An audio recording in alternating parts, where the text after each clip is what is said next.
Hi guys, welcome back to Harvest Hill Cottage. It's been a while. I'm happy to be back with a really fun project. I picked up a $20 steamer trunk and flipped it and made over $200 on my project. And I did it pretty quickly. So I'm going to take you through the steps one by one, show you exactly what I did, and we're going to have some fun. So let's go for it. So here's my $20 find. It's an old steamer trunk in excellent structural condition.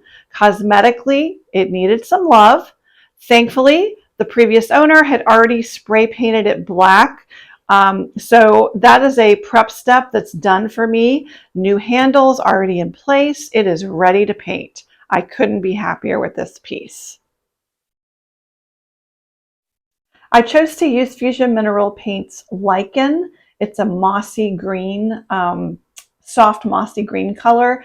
Fusion is an all-in-one paint that I use regularly, actually exclusively, and we do sell Fusion on our website, which I will post below. I really want to achieve kind of a grungy, rustic vintage look on this trunk. So I'm just dabbing on the paint, leaving some of that black base coat to peek through.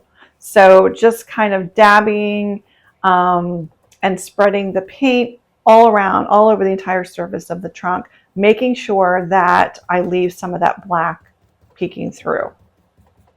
And this is a technique that you can do on furniture, anything really. If you've got that black base coat, then you can go over with your paint and just let some of that black peek through, and it definitely gives a rustic look.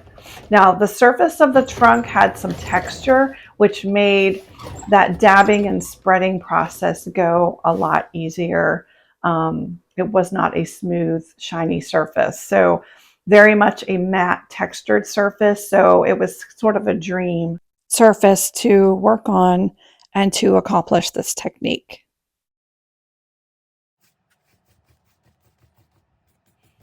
So just all over, covered the whole thing. I think it took me about an hour and a half to get the entire trunk covered with the lichen paint, and actually only ended up doing one coat. The coverage with this particular color is awesome.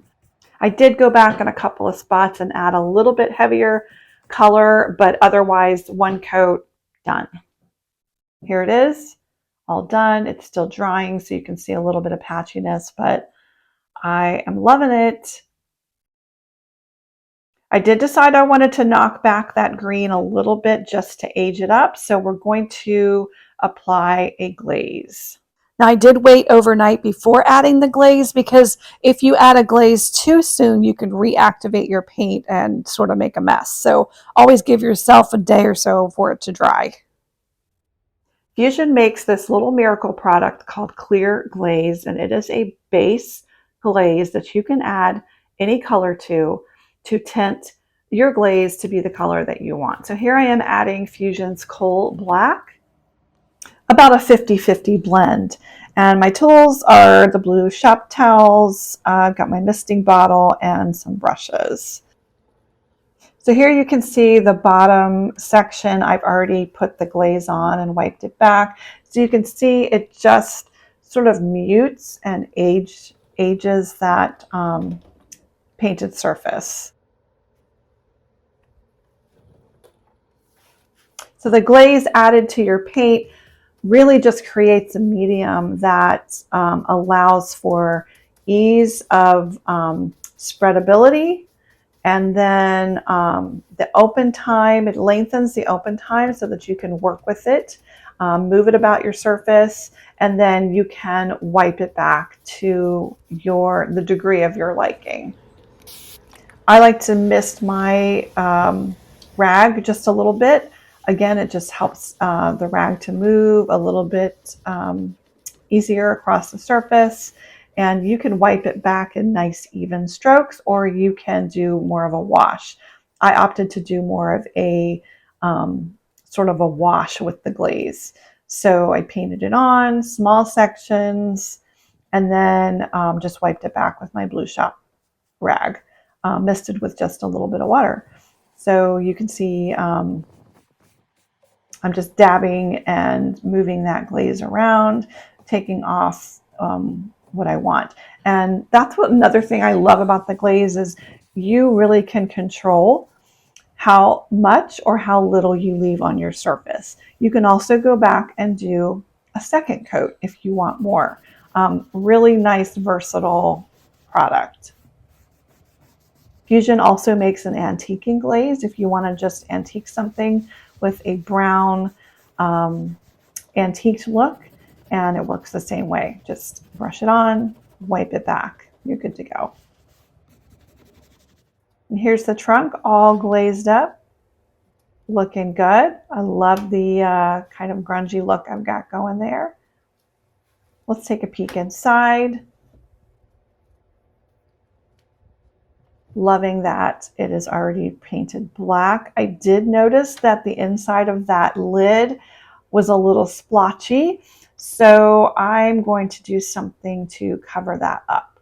I'm going to add a decoupage paper.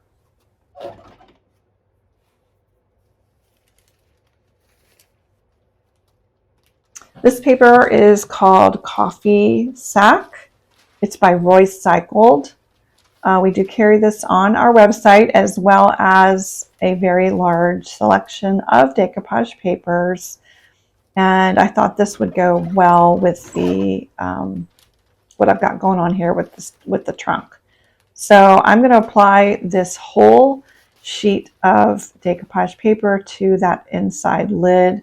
I think sometimes these extra elements just really help a piece to pop and kind of push them over the edge. So I'm going to go ahead and paint this inner lid white. You want to have a white or light background for any decoupage application. So I'm going to go ahead and prep the lid with a creamy white. And then I use the water technique to tear the edges of the paper just so it'll be a little bit more organic on there.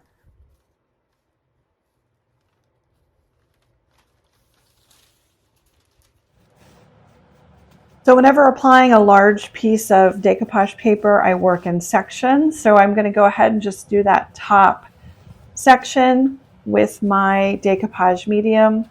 I use Fusion's Decoupage and Transfer Gel.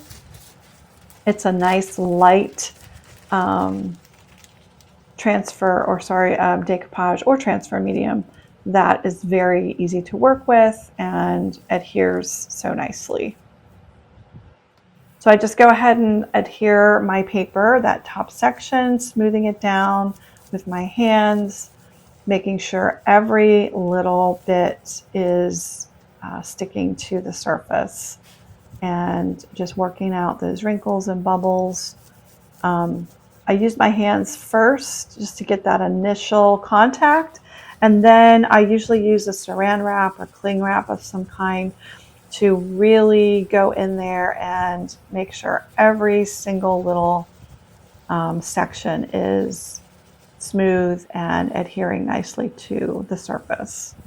So the cling wrap just reduces friction and really helps you to smooth the paper without creating any tears. Then you can move on to the next section. Make sure you don't have any gaps. I'll usually lift my paper up and just do a little bit of an overlap just to make sure there are no gaps or holes where I'm applying my gel. If you don't have a section that has gel on it, then you're going to end up with some bubbles. So really make sure you go all the way from edge to edge. It's okay to go a little bit outside because the gel will dry clear. And I just continue on section by section, smoothing and applying the paper until it's all on there. And then after that, I will apply my decoupage gel over the top just to seal it in and make sure that it's not going to go anywhere.